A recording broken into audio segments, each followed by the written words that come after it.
Bonjour, bienvenue dans C'est Cash, l'émission économique déconseillée aux âmes sensibles.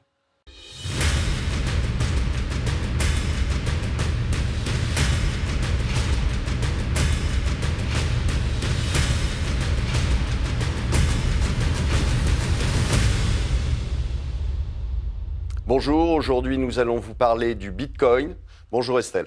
Bonjour Olivier, bonjour à tous, bienvenue dans C'est Cash. Au sommaire cette semaine, vous l'avez dit Olivier, on va parler de l'une des premières crypto-monnaies créées, le Bitcoin.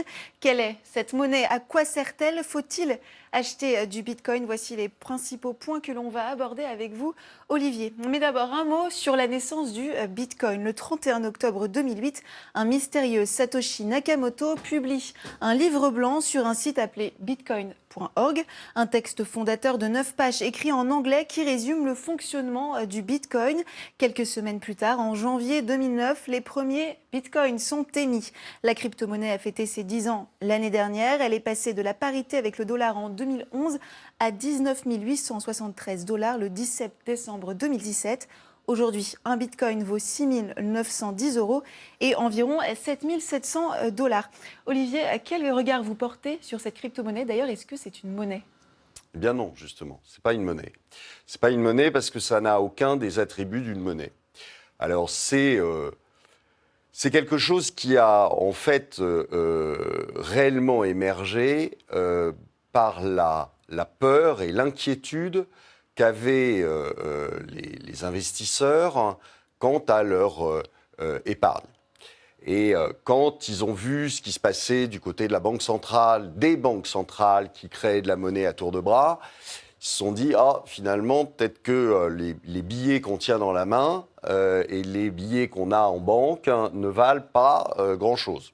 Et donc là, on a eu à ce moment-là l'émergence du Bitcoin, parce que c'était quelque chose qui, comme vous l'avez dit, avait été créé bien avant la première phase de hausse, et donc qui ne faisait rien et qui n'existait quasiment pas, sauf chez quelques informaticiens qui en minaient. Et donc là, il y a eu cette inquiétude avec ce qui s'est passé à Chypre, ce qui s'est passé en Grèce, ce qui s'est passé. Et là, on s'est dit, oula, attention, les banques, c'est pas forcément des coffres-forts extraordinaires pour notre épargne. Et puis la monnaie, qu'est-ce qu'elle vaut à partir du moment où on en fabrique à tour de bras, qu'elle n'est plus basée sur rien, qu'il suffit de faire tourner l'imprimante et la planche à billets. Et donc, et avec la dette de tous les pays, on sait très bien que les banques centrales aujourd'hui sont condamnées à le faire ad vitam aeternam. Donc, à ce moment-là, on s'est intéressé au Bitcoin, mais il n'empêche qu'aujourd'hui, quelque chose qui a des variations de 50% en l'espace de 2 jours, vous ne pouvez pas l'utiliser ni comme monnaie, c'est-à-dire pour faire un échange, pour faire une transaction. Vous ne pouvez pas l'imaginer comme réserve de valeur, puisque vous achetez du Bitcoin à 15 000 et que 2 semaines après, vous vous retrouvez à 7 000. Donc c'est un petit peu compliqué de trouver que c'est une réserve de valeur, ou alors très fondante. Et puis, ça ne sert à rien non plus, puisque, enfin, mis à part... On peut acheter des choses, enfin, on peut s'en servir pour des mais transactions. Ça, en fait, dans la réalité, non. Dans la réalité, vous regardez, ça représente 1%, un petit peu plus d'1%, les transactions qui sont faites pour acheter quelque chose. Le reste du temps, sur le Darknet, par exemple, c'est des échanges. Oui, mais ça sert de moins en moins comme monnaie, je dirais, discrète, puisque on finit toujours par savoir quelles sont les transactions qui ont été faites. Donc, vous n'échappez pas non plus au fisc. On y a échappé au bout d'un... Mais là, ils se sont fait rattraper. Vous avez des vols sans arrêt de Bitcoin. Donc, justement, Olivier, on va s'intéresser à la place du Bitcoin dans notre économie. Peut-il remplacer nos monnaies traditionnelles? Élément de réponse avec le tiroir cash d'Antoine Vassas. Le Bitcoin va-t-il finir par remplacer notre bonne vieille monnaie? La question se posait lorsque la valeur de la devise électronique avait atteint des sommets fin 2017. Un Bitcoin pour 20 000 $, avant de finalement rechuter à 3 250 $ un an plus tard. Sachant qu'il a franchi à nouveau le seuil de 8 000 $ depuis avril, on se pose encore la question. Et attention, spoiler, bah non, tout du moins on en est encore loin, puisque selon une étude publiée par la société Chainalysis, le Bitcoin serait essentiellement tourné vers la spéculation. En gros, au lieu de servir à des transactions marchandes, ce pourquoi il a été créé, 98% des mouvements du Bitcoin se font sur des plateformes d'échange de crypto-monnaies, uniquement pour des transactions spéculatives, quoi. Et si on compare les transactions de Bitcoin aux transactions de cartes bancaires Visa par exemple, bah la célèbre crypto-monnaie est loin, très loin de pouvoir rivaliser. L'un des principaux processeurs de paiement en crypto-monnaie, BitPay, affirme avoir enregistré 1 milliard de dollars de transactions entre 2017 et 2018. En comparaison, Visa a enregistré des mouvements de capitaux de 11,2 trilliards de dollars. Rien qu'en 2018, on n'a même pas assez de place pour afficher tous les zéros à l'écran. Alors le Bitcoin sonnera-t-il un jour le glas des monnaies traditionnelles ou restera-t-il une bulle spéculative? T'en penses quoi, Olivier? Alors Olivier? Moi, ça restera pour moi un support de spéculation, ni plus ni moins, et vous n'aurez pas ce Bitcoin qui deviendra la monnaie de transaction.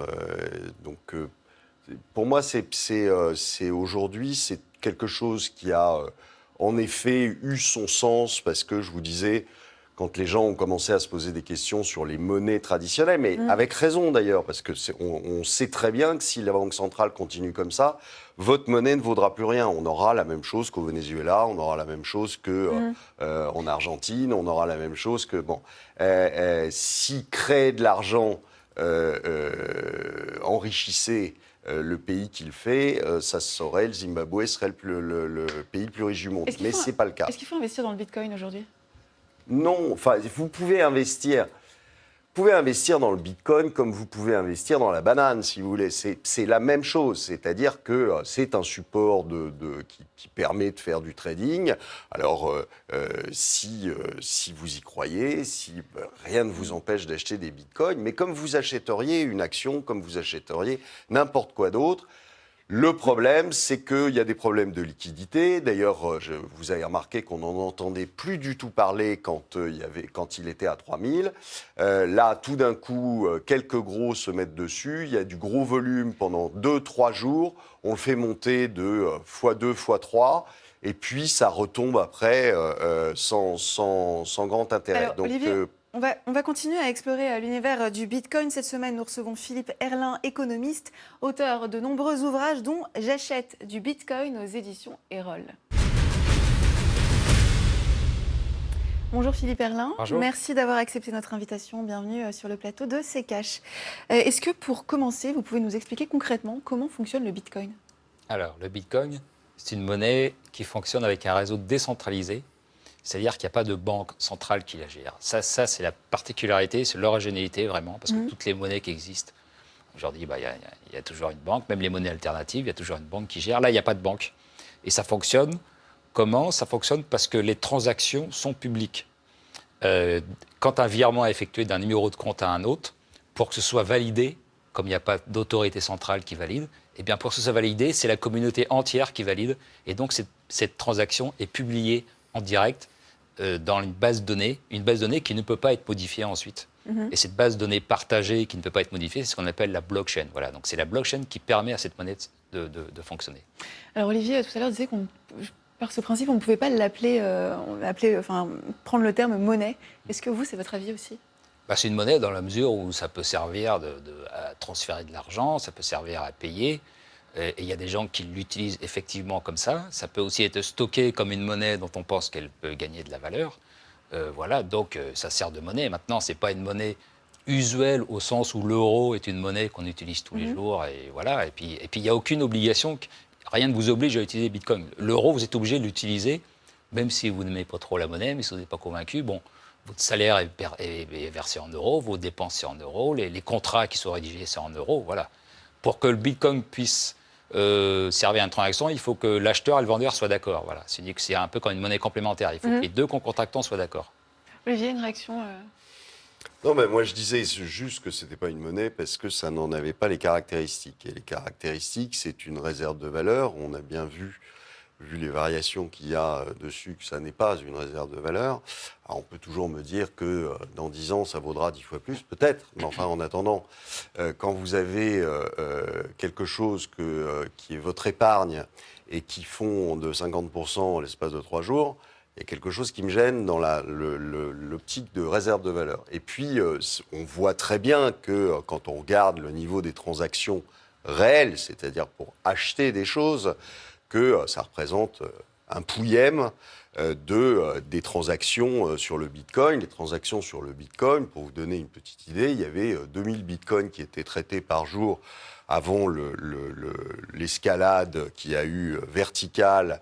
Là, tout d'un coup, il y a quelques gros qui arrivent et qui manipulent le Bitcoin. Les gens se font manipuler comme des perdreaux de l'année. Et ça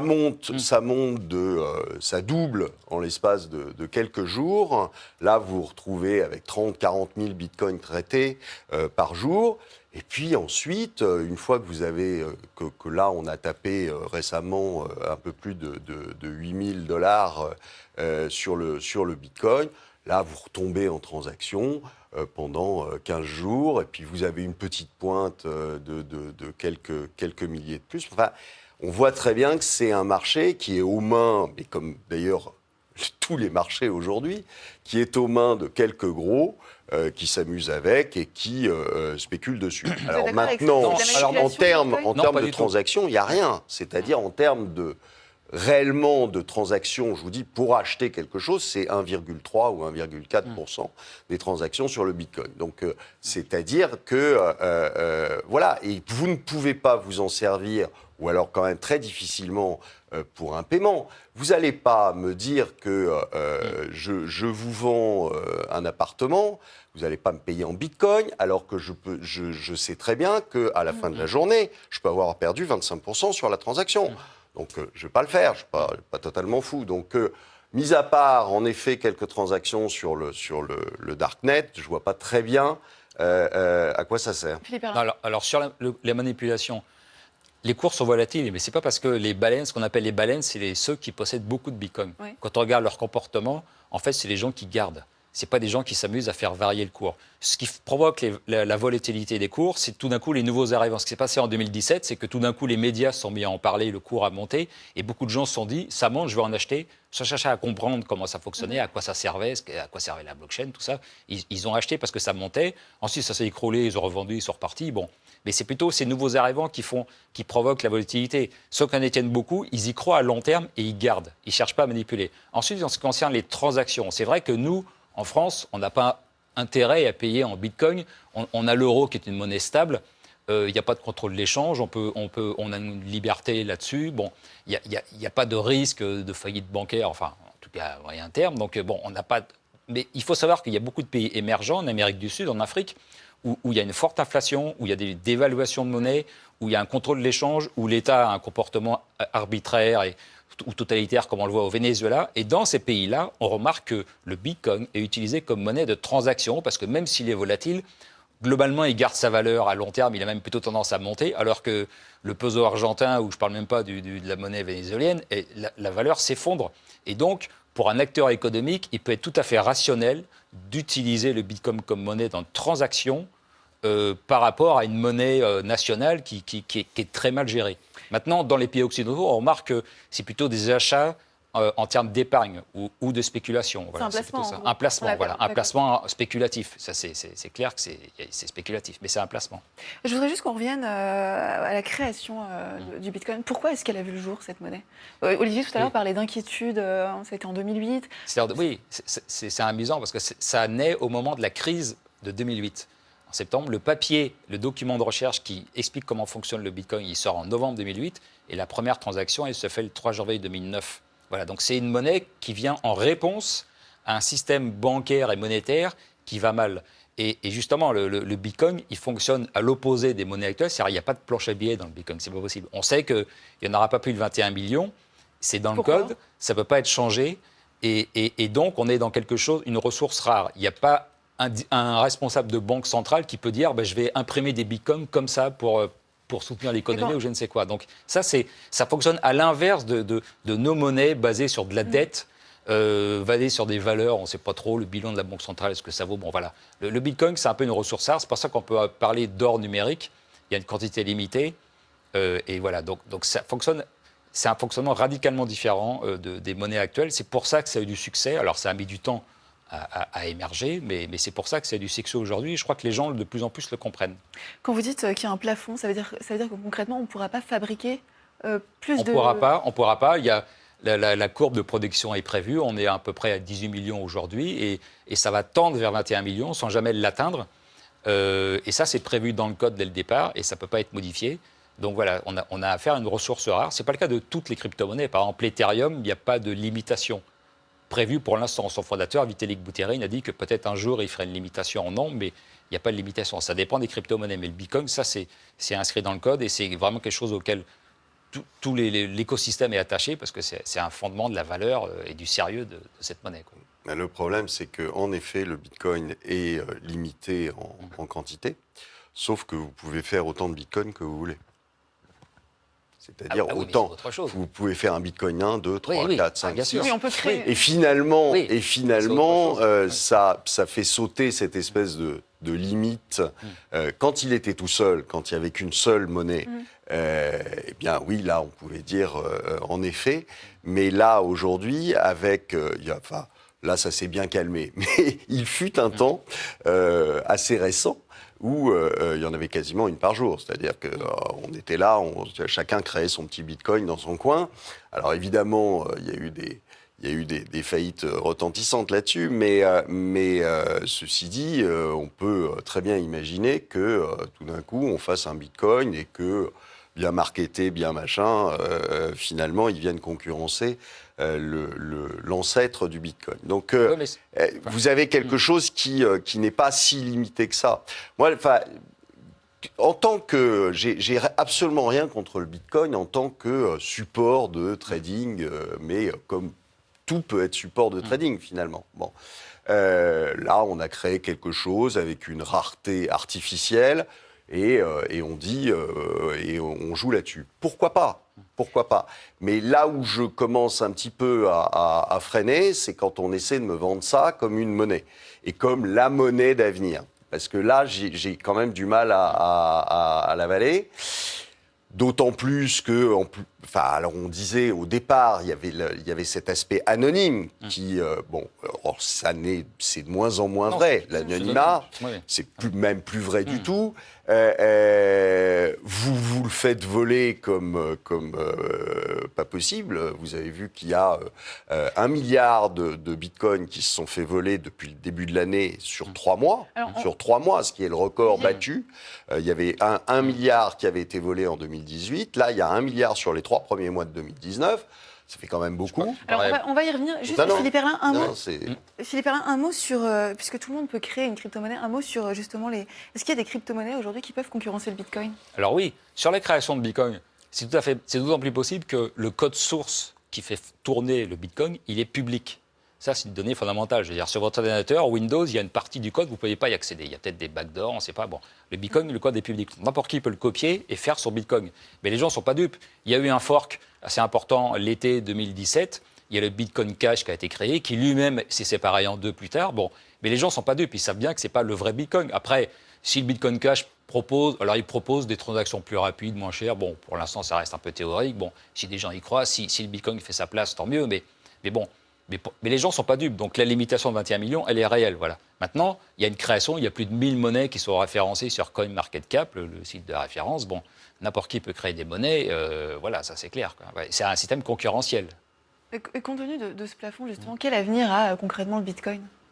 Il a l'avenir d'une monnaie de confiance internationale. Ensuite, est-ce qu'il va être la monnaie de l'avenir? Ça, il n'y a pas de volonté hégémonique derrière le Bitcoin. Il n'y a pas une multinationale ou un État avec une armée qui veut imposer le Bitcoin. Bon, le Bitcoin, il va s'imposer d'autant plus que les autres monnaies sont mal gérées. Si toutes les monnaies étaient bien gérées, si on était encore sous le régime de l'État Horror de Bretton Woods, je pense que le Bitcoin aurait un avenir assez limité et très faible. Le problème, c'est que depuis 1971 et la déconnexion du dollar et du dollar, on a des dettes public et privé qui explosent partout. Les monnaies sont de plus en plus manipulées. On est dans des taux zéro, quelque chose qui ne s'était jamais vu dans l'histoire monétaire depuis que la monnaie existe. Bon, il y a plein de choses inquiétantes et dangereuses qui concernent nos monnaies. Et donc le Bitcoin, c'est une réponse. Parmi d'autres, il y a d'autres crypto-monnaies. Il y a aussi l'or physique qui fait un peu son retour. Des gens achètent de l'or en se disant, bon, voilà, enfin, il y a d'autres solutions. Mais le Bitcoin, c'est une solution adaptée aux technologies actuelles parce que c'est très facile de créer un porte-monnaie sur son smartphone et de commencer à commercer. Voilà. D'accord, ce sera le mot de la fin. Merci beaucoup, Philippe Perlin, d'être venu sur le plateau de CKH. Je rappelle que vous êtes économiste, auteur de J'achète du Bitcoin aux éditions Erol.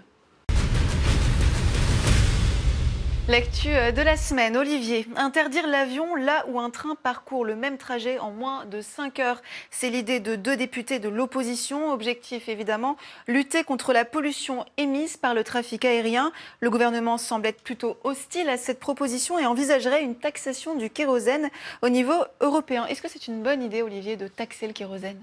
Est-ce que déjà on va interdire les avions d'affaires à Davos ? Ça pourrait être intéressant parce que là, ça bouffe pas mal de kérosène. Écoutez, oui, il n'y a pas de raison que le kérosène finalement soit pas taxé. C'est un des trucs les plus polluants. Vous avez aussi visiblement les gros bateaux de croisière qui polluent. On pourrait aussi les interdire. Ça serait pas idiot parce que ça pollue plus que une ville entière pendant des mois et des mois. Donc, c'est une bonne idée. Oui, pourquoi pas, pourquoi pas. Est-ce que c'est réalisable d'interdire ou de limiter les vols domestiques ? À ce moment-là, si vous voulez, il va falloir quand même nettement baisser les tarifs sur la SNCF parce que quelquefois, vous avez des tarifs intéressants sur des compagnies low cost. Si vous mettez derrière toutes les liaisons SNCF à 300 ou à 400 balles, ça va être rude. Allez Olivier, place au débrief des commentaires. La semaine dernière, Olivier, nous avons traité la guerre commerciale entre les États-Unis et la Chine. Voici les commentaires que nous avons sélectionnés. Celui d'Alain Cognonil. Est-il possible que les États-Unis fassent leur rattrapage dans les terres rares ? Je me demande si c'est pour ça que Trump a enlevé les USA de l'accord de Paris sur le climat. Je ne sais pas si c'est pour ça que Trump a enlevé le traité sur le climat dans les accords de Paris, mais c'est simplement, il ne faut pas s'imaginer que les États-Unis vont, en claquant des doigts, en 2 mois, relocaliser l'extraction de terres rares. L'extraction de terres rares, c'est quelque chose qui est extrêmement polluant. D'ailleurs, c'est pour ça que la Chine, qui est le seul pays à continuer à le faire, tout se déverse joyeusement dans le fleuve jaune. Et c'est eux qui détiennent toutes les terres rares qui sont importées aux États-Unis. En grande majorité, à 80%, viennent de Chine. Et figurez-vous que le seul gros gisement qu'il y a aux États-Unis a été racheté par les Chinois il y a 1 ou 2 ans, il me semble. Donc, c'est pas encore pour tout de suite que les États-Unis vont rattraper leur retard là-dessus. Un mot, Olivier, sur le commentaire de Crime Blast. Je ne suis pas du tout d'accord avec Monsieur Delamarche. Le rapport de force est du côté des États-Unis, à moins que les Chinois décident de vendre leurs 1 000 milliards de dollars, ce qui n'est pas du tout dans leur intérêt, car ils perdraient alors leur premier partenaire commercial. Et ça, les Américains le savent très bien. J'aimerais connaître votre avis. Il n'est pas du tout d'accord, donc il n'a pas envie de connaître mon avis. Mais non, en fait, cette histoire de 1 000 milliards de dollars, ça ne les empêche pas de vendre du tout. Les États-Unis se financent par l'épargne chinoise, financent leur déficit depuis des années et des années. Aujourd'hui, les Chinois essaient de se dédollariser, donc depuis déjà un moment, préparent leurs coûts, ils vendent petit à petit leur excédent de dollars. Moi, je ne suis pas convaincu que ça leur fasse si mal aux yeux que ça de continuer à en vendre. Et c'est pas le jeu, il n'est pas là-dessus. Pour l'instant, ils sont en train de... Vous avez Trump qui les a menacés de couper surtout les semi-conducteurs, et puis l'histoire Huawei. Et puis de l'autre côté, vous avez les Chinois qui leur disent bon, attention, vous n'êtes pas si bien placés que ça, parce que nous, on a encore une arme qui est les terres rares, et aussi parce qu'on assemble la plupart de vos produits et qu'ils sortent de chez nous, donc il faudrait un petit peu se calmer. Et je pense que c'est beaucoup plus équilibré qu'il n'y paraît. Allez Olivier, on passe aux commentaires d'Eugène Isavar. Les USA se protègent, la Chine se protège et l'UE.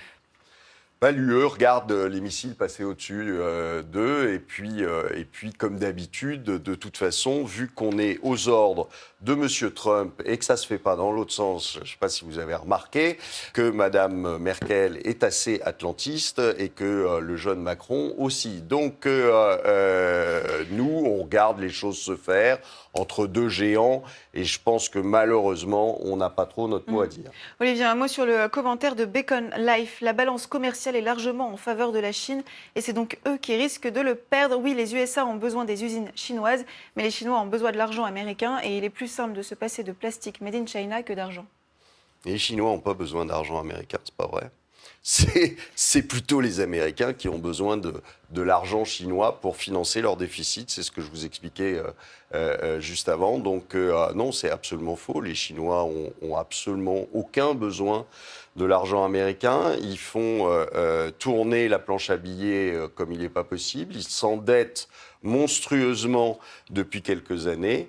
Ils investissent à tour de bras et donc ils n'ont absolument pas besoin des USA. Les USA aujourd'hui ont quand même beaucoup plus besoin des Chinois que le contraire, parce qu'ils sont en récession, parce que ça va mal et que donc je ne suis pas certain. Alors vous avez encore, en effet, vous avez le dollar et puis vous avez la puissance américaine militaire derrière. Mais je ne suis pas sûr que ça impressionne beaucoup les Chinois. Merci Olivier, c'est la fin de cette émission. Merci à vous de l'avoir suivi. Je rappelle que vous pouvez revoir notre émission consacrée à la guerre commerciale entre la Chine et les États-Unis sur notre site internet rtfrance.tv. On se retrouve la semaine prochaine. Olivier, une conclusion? Mais écoutez, je vous conseille juste de ne pas vous précipiter à acheter du Bitcoin en pensant que c'est la même chose que de l'or, par exemple, et que ça va vous protéger de quoi que ce soit. Donc, en effet, les monnaies actuelles ne valent rien, mais le Bitcoin, pas grand-chose non plus.